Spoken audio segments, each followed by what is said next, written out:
Welcome to Mystic Musings with Toby Hewitt. I'm Toby Hewitt, and I'm your guide through time and space and all points in between. Mystic Musings will give you insight into who you are, why you are here, how to live an authentic life, and where you fit into the universe around you. Join me on this path of mystical exploration.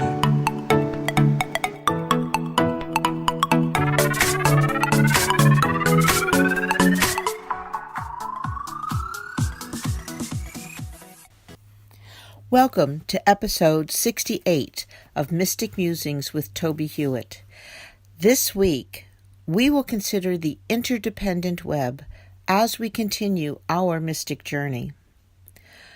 One of the most important things I have learned this past year of, at times, intensively giving psychic medium readings and taking part in psychic fairs is that the message behind the reading is often far more important than the reading itself.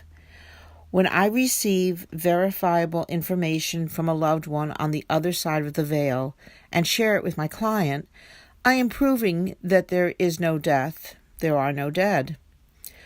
We are spiritual beings having a physical experience.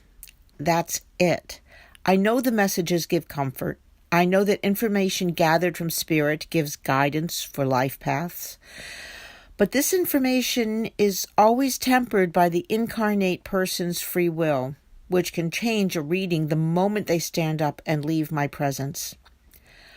Perhaps the information inspires or gives solace, but in the end it is little more than a snapshot in a moment in time of what could be, not what will be. And so, while entertaining and perhaps inspiring, this portion of a reading is very unsatisfying to deliver because I know it has limited value as a predictor of action and fulfillment. But the first part, connecting to spirits and proving the truth of our existence, has far-ranging benefit not only for the client but for the larger community, and it is hoped the world. When we know we are here to experience and learn and then return to our true home, it changes, or at least should change, the paradigm within which rests our perspective of what we do and what others do that affects our lives. Current events challenge our sensibilities in ways unfathomable previously, at least in my present lifetime. The harshness, the cruelty, the unjustness of the actions and beliefs seem to tear at the very fabric of our lives and cause many to sink into distress and depression. But here is the lesson. It is all a lesson, difficult at times, but in being so, all the more important to face and then to take action to counter and temper these negative vibrations with positive ones that we continuously strengthen while our spirits walk on this plane, on this planet. We are being called to learn and to respond by whatever name you call that larger being, but which I call the creative spirit. That being, that loving and creative spirit, is asking us to learn how to combat hate with love, both being energies that have much power. But the former is human-created, and the latter was created in the moment of that larger creation on and within which the interdependent web resides.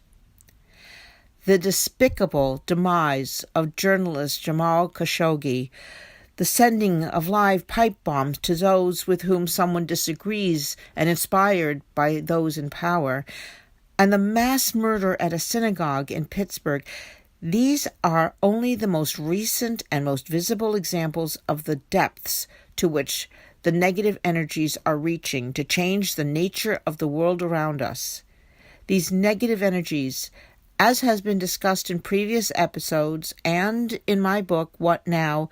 A Survival Guide for the Spirit in Challenging Times, have been created by those whose thirst for power and money vitalize their egos in the most negative ways possible. Living in the dark and lower realms of this planet, these energies have challenged us since the consciousness of greed and superiority manifested in tangible and destructive ways. Our job, our continuing and ever-present call to act is to counter with love, compassion, and empathy toward everyone we meet. By taking up this sword of right rather than might, we will learn how to counter those who feed on the negative and are attempting to make that the climate in which we live. We are not helpless lemmings. We have choices to use our hearts and minds to heal the encroaching darkness. We can speak out and act to change the paradigm to one that focuses on nurturing of each other and the planet. In this current moment, that means we can seek out representation in this country by those who seek to foster that nurturing spirit and help protect us and the planet on which we reside. Please take a moment on November 6th to vote for those who live in and of the energy of love. Please join me next week for episode 69 of Mystic Musings with Toby Hewitt, when Spirit will surprise us with new ideas as we continue our mystic journey. Thanks for listening to this episode of Mystic Musings. Please join me every week to continue our exploration of all things mystical that can help you have a more practical and magical life. Please visit my website, tobiehewitt.com, for more information and to read my blog postings. And join me also at pathwaystomindfulness.org to learn how you can schedule a presentation. I'm available for mindfulness training, demonstrations of psychic abilities, and individual readings. I also have a number of books on mystical topics on Amazon.com.